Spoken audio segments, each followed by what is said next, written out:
আমি ওনাকে বলছি দয়া করে করজোড়ে বলতেছে আপনার এই জামাত ইসলামী নামটা বাদ দেন, কারণ জামাত ইসলামীর জন্য বাংলাদেশে কোনো সত্যিকার একটা ইসলামী আন্দোলন, সত্যিকারের গণমুখী জনগণের ইসলাম যে আছে এটা আমরা দাঁড় করাতে পারছি না। কেন?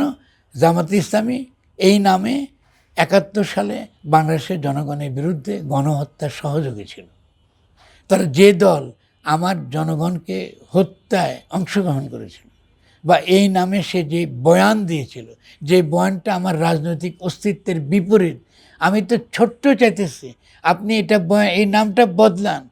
তিনি যখন এই যে গণপ্রতিনিধিত্ব অধ্যাদেশের আইনের অধীনে যখন তার দলকে নিবন্ধনের জন্য অ্যাপ্লাই করছে, সেখানে তিনি ইসলাম কায়েম করুন তো বলে নেই, ঠিক আছে না?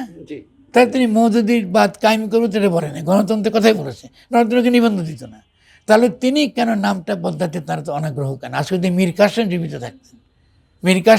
থাকতেন তাহলে কিন্তু তিনি কিন্তু নামটা বদলাতেন।